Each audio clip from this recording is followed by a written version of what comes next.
Hi guys, I'm Sarah Ash with Apex Training. Welcome to Spring into Health.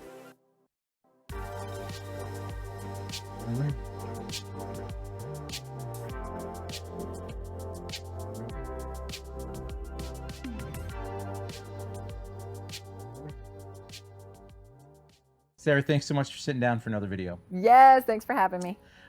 So this video, we want to talk about moving towards your goals. So let's start off by asking the question, why is it important to move towards your goals? Okay, so whenever someone is coming in, a potential client, they're going to share their goals. We're going to get to their deep why, but they might have like a wedding, or they might just say, I want to, look better in clothes, but we're going to get to their deep why. And that could be something that they'll be able to hold on to, like being able to play with their kids and grandkids, right? And hold on to that deep why. And then as we do those goals, we're kind of setting up a plan that's, programmed out just for them. Now, there are a few things I see here, a few workouts that based on goals that someone might pursue. So one of those could be squats. So tell me a little bit about what it looks like to get someone doing squats. Okay, great. So the squat. So as you come in and do the assessment, then we bring you through that movement pattern assessment. And so if we start on the squat, I just want to make sure you can sit in a chair and get out, right? Like maybe you need to work on that. Maybe you need to get out the chair without pushing with your hands or with your arms.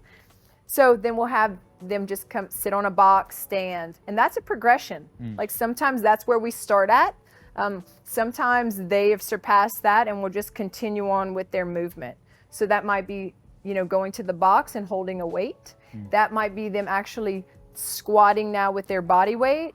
And then we'll just progress that. Maybe they're squatting and holding a dumbbell and then adding like a barbell onto their back. So we're just seeing where they're at and then in their journey, and then we're going to progress them from there. I like that idea of a progression, like gradually getting a little bit more difficult or working a different part of the body. We're meeting you where you are.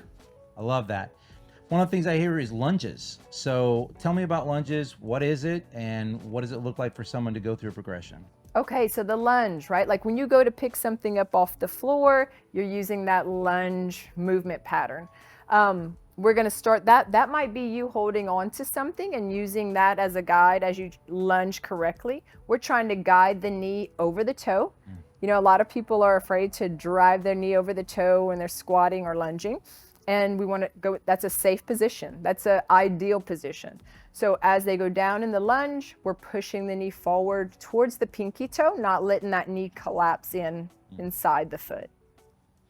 Now, the last one I have here is hinging, which I had to look that up last night, truth be told. So tell us a little bit about hinging. What does it look like? What's the progression look like? So hinging is one of those movements that not everyone has able to do that correctly. So we really do work hard on the hinge.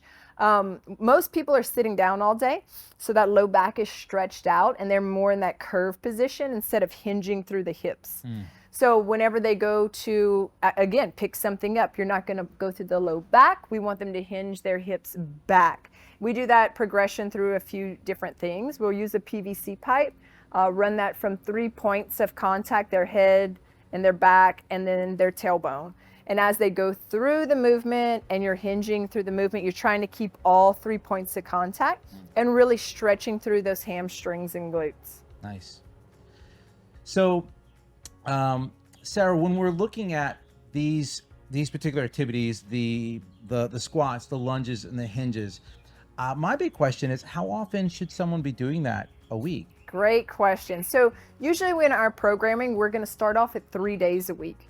That's not too much. You want this to kind of like work into your lifestyle until it becomes your lifestyle. But we start like 2 to 3 days a week, 3 being optimal, and then move into 4. Because on those days that they're not training in these positions and different movements, they're resting, right? So we want to recover and rest well. We're not trying to be at the gym and then just going 100% 7 days a week. That is not conducive to our goals. I think people feel guilty because they're like, oh, well, if I miss a day, but in truth, you really should have a rest day, right? Absolutely. So we try to space that like every other day. And then have them, resting on the other days, or maybe that's whenever we encourage them to go outside, go hiking, go and do something outdoors. Nice. All right. Well, this has been great. Thank you for sitting down to talk about goals. Thank you. That's fun. If you want to stay up to date with the series, do me a favor. If you enjoy this, click that like button. crush the subscribe button and ring the notification bell to see all the videos that we have. We've got a bunch more coming your way. As always, we hope you're doing well. We hope you're staying safe, and we'll see you in the next one.